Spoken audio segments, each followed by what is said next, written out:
על מה שאני כן רוצה לדבר היום, זה על משהו מאוד מאוד מיוחד, מאוד מאוד קדוש, מאוד מאוד יקר לעם ישראל ולעולם. על שלמה המלך, זכותו תגן עלינו. צדיק, צדיק. אני קהלת בן דוד, מלך ישראל על ירושלים. אני קהלת בן דוד, מלך ישראל על ירושלים. אני קהלת. הרי שלמה הוא לא אישה, קהלת. שלמה הוא היה רגיש יותר מאישה. שלמה היה בן דוד. שלמה היה האיש ששמר על קירות הבית. האיש הנסתר. שלמה היה הנער היפה יותר מנערה בתקופה שהוא חי בה. אני קהלת בן דוד, מלך על ישראל בירושלים. אלו בעצם הדמעות שהוא בכה בתקופת חורבן הבית, בית המקדש השני. אביו דוד המלך היה כל כך חזק ואציל, אביר יעקב, קדוש עולם. עוצמתו הייתה כל כך רבתית, שהוא אמר לו, בני, שמור נא על בית המקדש. וכי מה שמור על בית המקדש, אמר שלמה, איך אעמוד בשערי בית המקדש וחרבות אש נושאות ולפידים? ישמור אותה בית המקדש בשיריי.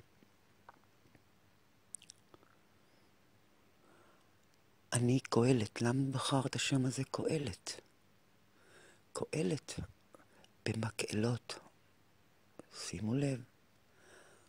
אני ישראל במקהלות שיריי על ירושלים. אני ישראל, אתם ישראל, במקהלות עמי תשירו את שיריי למשמרת ציון וירושלים. כל הרעיון של קהלת זה לא סתם. אני ישראל, אתם תשירו במקהלות למשמרת ירושלים, ציון ירושלים. זה המלך שלמה, עטור נפלאות, כנערה דמותו הייתה על המים.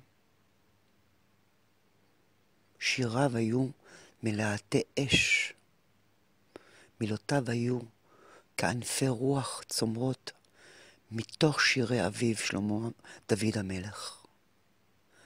כל נעימותיו יצאו מתוך כל מחוזות דוד המלך, אביר ישראל, קדוש עולם.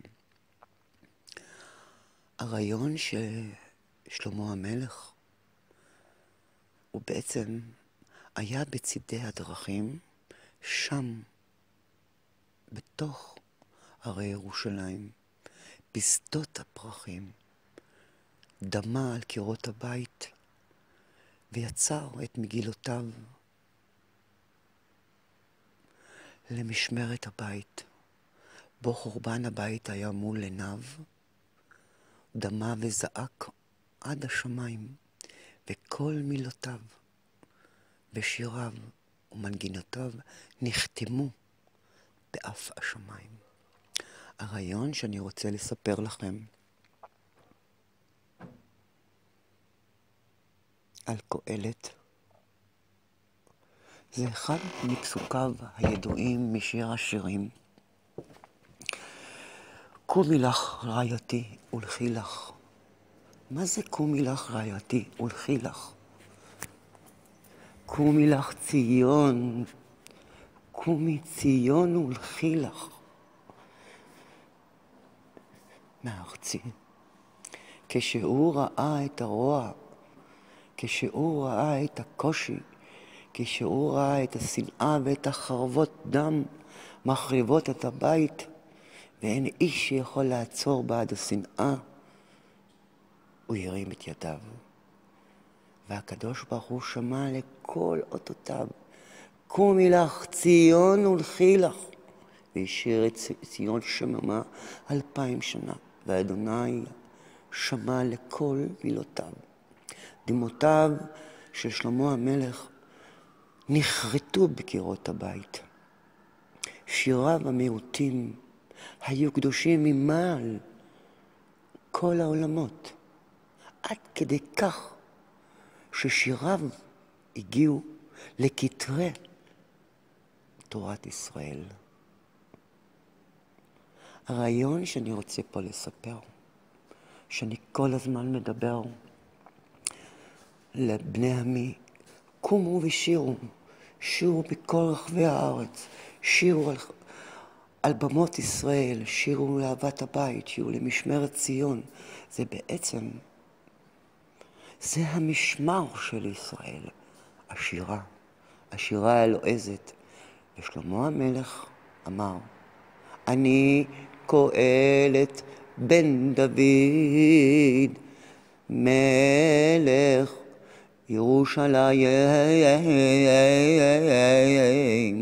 את ירושלים, מי שמבין את הקריאה, הוא משך עד קצות אפו, כי הוא לא היה בתוך הבית, הוא היה בשדות הבית.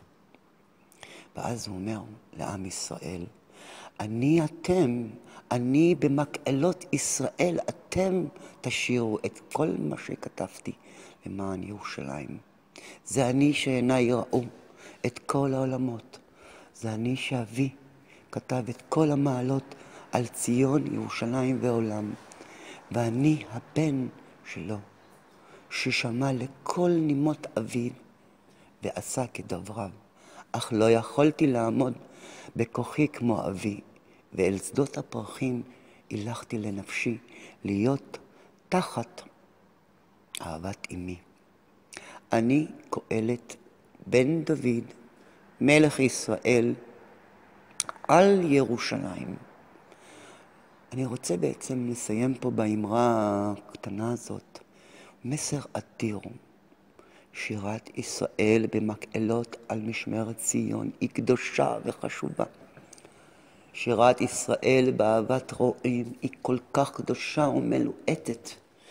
שירת ישראל בציון היא ציווי קדוש קדוש עד נקודת בניית בית המקדש הראשון והשני.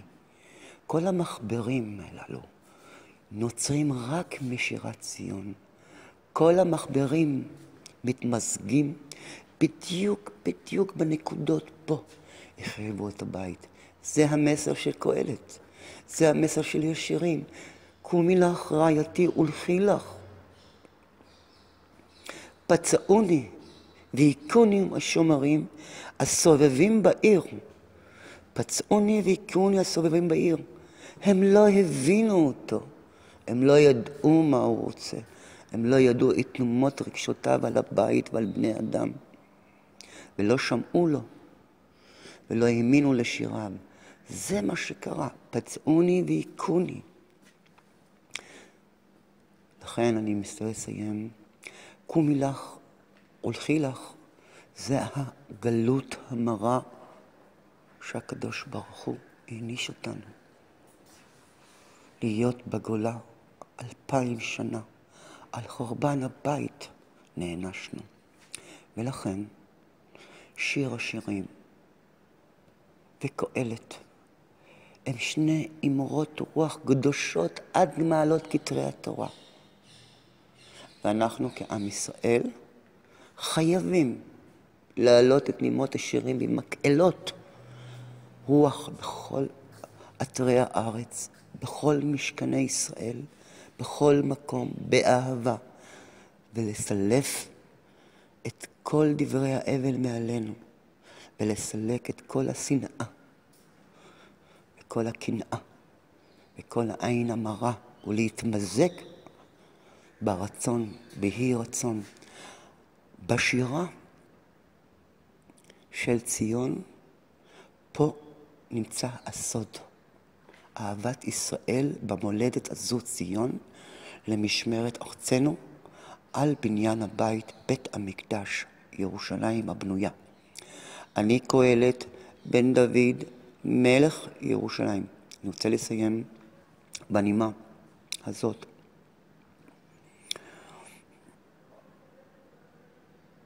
שיר השירים אשר לשלמה, ישקני מנשיק את פיו, כי טובים דודי מיין. אלך לי אל הר המור ואל גבעת הלבנו, כביכול מרחוק אראה את פרחי ציון. עכשיו אנחנו בציון, אנחנו לא מרחוק בה. זה שלמה המלך כתב ודמה. ולכן שיריו הנפלאים הם קדושים עד דמעות למשמע אוזן. שיריו הקדושים, שיר השירים וקהלת, הם קדושים עד דמעות להבינם ולהתרגש עמם ולהרגיש את כל המסרים שהוא כתב ולהעלות יחד את כל השירים של אהבת ציון, ישראל פה היום. אני קהלת בן דוד, מלך ישראל, על ירושלים. הנימות, המנגינות, הנעימות הם הרגשות. הם הצופנים שיחבקו אותנו ויחזיר אותנו למעמד כוחני, שהוא בעצם השירה והתפילה למשמרת ציון. כולי תקווה שנהניתם המסכת הזאת. פעם הראשונה שאני מוציא מסכת לפני עמי, כי אינני יודע טוב לדבר מול קהל, אני יודע לכתוב, אבל לא להשיב את שפתותיי נאות לפני כולם, כי אני שוכח. אני מאמין שהבנתם ונהנתם. בהצלחה, ואבא ונגילה בשירת ציון, היום במולדתנו, למאור ציון ואור תורתנו הקדושה, למען הטוב שיהיה לכל עם ישראל וכל החוסים לאדוני. אמן כן יהי רצון.